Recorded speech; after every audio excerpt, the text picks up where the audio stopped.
I've had my Steam Deck for about a month, and I've come to the frankly inescapable conclusion that it's the best handheld console you can buy right now. I'm sure some of you will disagree with me, and that's fine, but at least listen to why I think that is first, eh? Oh, you've already left a 3,000 word essay in the comments? Okay, never mind. For the rest of you though, here's why. The Steam Deck is the definitive example of what a handheld gaming system should be. I had a Game Boy Advance and a PSP, my wife has a Nintendo Switch Lite, and I've been using portable consoles for over 2 decades at this point, as I'm sure many of you have too. The thing is, well, this can play pretty much any game that I played as a kid. This can play, I want to play Pokemon Emerald, well great, just use EmuDeck to install the emulator, copy the ROM and get cracking. Want to play PSP games? Same deal. And yes, even Switch games. It's all there. I think I've spent more time playing emulated games on this than I have normal Steam games.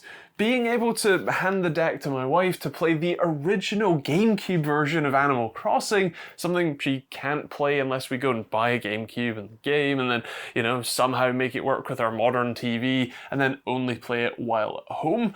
Being able to just give her this is fantastic.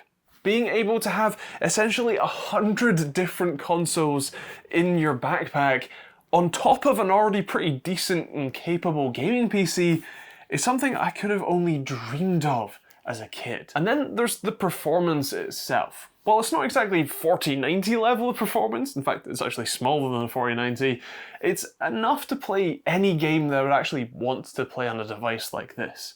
Almost any indie title works flawlessly. I can highly recommend Absolute Drift and Art of Rally, by the way, they're stunning games. And even larger titles like No Man's Sky runs mostly fine too. I did have to turn the settings down on that for a decent experience, but the fact that I can be blasting around the universe on a handheld device at all is just incredible. While I certainly wouldn't mind more power, and a faster Zen 3 CPU would have been great too, especially for emulation, I've not found a title where I felt it actively lacked enough power to play at least somewhat comfortably. One of the most unique benefits of the Steam Deck is actually its internals. While I'm not going to get my hopes up too far, with how modular and repairable Valve has made the Steam Deck, I wouldn't be overly surprised to find out that they'll make an upgraded motherboard that you can swap in to the existing shell to, you know, upgrade the APUs. Again, I don't want to get my hopes up, but with how clear how they've clearly gone out of their way to make it upgradable and repairable, well, let's just say I would love to see that. The fact that the joysticks are on their own little PCBs and just need 3 screws and a ribbon cable to remove and replace them is like industry leading. They didn't need to do that, but they did. And they sell replacement parts on iFixit's site, so if you smash your screen or your joysticks do start to drift, well, you can just pick up some replacement parts. I mean, they even come with the tools that you need to get into the Steam Deck and replace the parts themselves, which is just incredible. On my last video with the Steam Deck, a number of people said that they think it's too big. It's not pocket-sized. Like, yeah? I mean, it's not meant to be pocket-sized, right? A Switch Lite fits in my pocket. But it's also a woefully underpowered console that's too small for me to comfortably use, and the screen is literally smaller than my phone screen.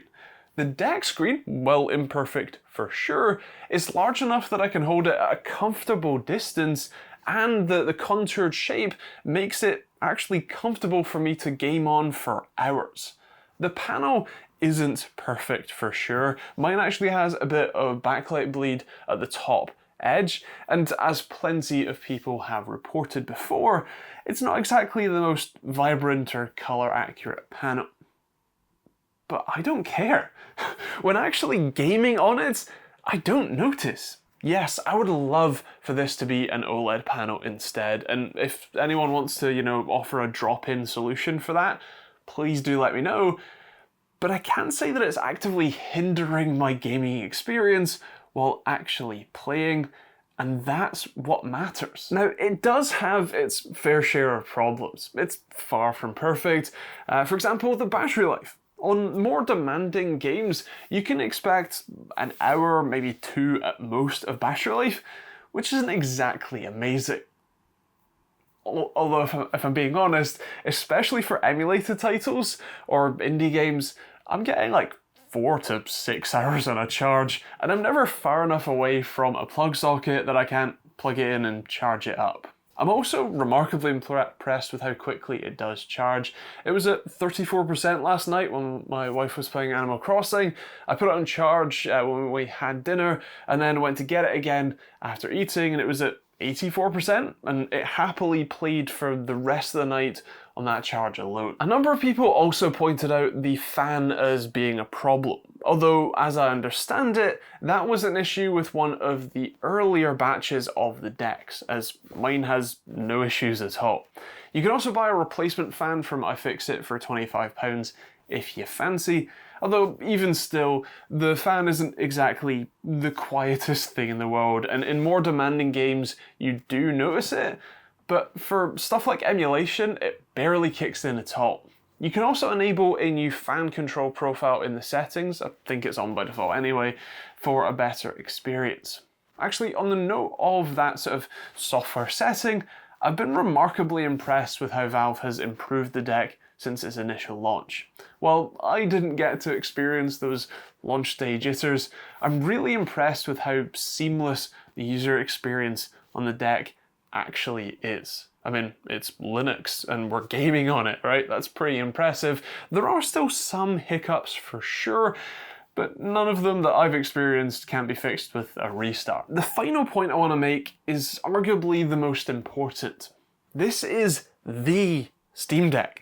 Sure, you can buy similar systems from Aya or GPD or countless others, but the popularity of the Steam Deck outweighs any technical benefits of those other systems. There is a reason why everyone and their dog has a Mazda MX-5 as their track car. It's popular, which means people are making stuff for it, which makes it easier to get into and make great, which makes more people want to get one. The cycle applies to the Steam Deck as well. There is so much development, both of software and hardware, specifically for the Steam Deck. Sabrent just launched a Steam Deck specific dock. EmuDeck is a script that makes emulating games a seamless and honestly fantastic experience. I cannot recommend it enough, and if you can donate to them, please do. And there are countless other projects and tools that people have made specifically for the deck. Hell, even the GuliKit joysticks that I installed, which have been absolutely flawless by the way, I've had no problems with them, are a complete PCB that's just available on Amazon. The level of development and ecosystem creates a significant advantage over any other systems. I mean, even the pricing and the fact that they include a genuinely top quality carry case is astonishing. It's an amazing bit of kit, and I cannot recommend it enough. Buying the 64GB model and sticking a larger drive in worked just fine for me, although even the 256GB is still a pretty good deal. Great job, Valve, and I look forward to reading the horrendously vile comments that I can already assume are already in the comment section below. With that said, those are my thoughts of a month of using the Steam Deck, but I would love to hear yours. If you have a Steam Deck, what have you been enjoying about it? And what would you like to see improved? What would you like to see people make some, different mods for that you can drop in? Feel free to let me know in the comments down below. Also, if you don't have a Steam Deck, are you considering getting one? Is it sort of, on the wish list, or is it something that's just not for you, you're not interested? Or would you pick up something like the Aya Neo or GPD Win 4, whatever the newest one is? Feel free to let me know about that in the comments as well. Otherwise, that's kind of it. If you want to see more videos like this one, including more stuff with the Steam Deck, feel free to hit the subscribe button and turn on the bell notification icon. You can also check out plenty of other videos on the end cards. I'll try and remember to leave the initial video of the Steam Deck where I stuck the 1TB SSD and the, well, got it all set up and the Ghoulie Kit joysticks in. Leave that on the end cards for you. If you want to support the channel, you can do so through Patreon, YouTube, or merch hoodies or t-shirts like this one, or a load of other different affiliate links that are in the description. And yeah, that's kind of it. Thanks for watching, hope you enjoyed it. We'll see you on the next video.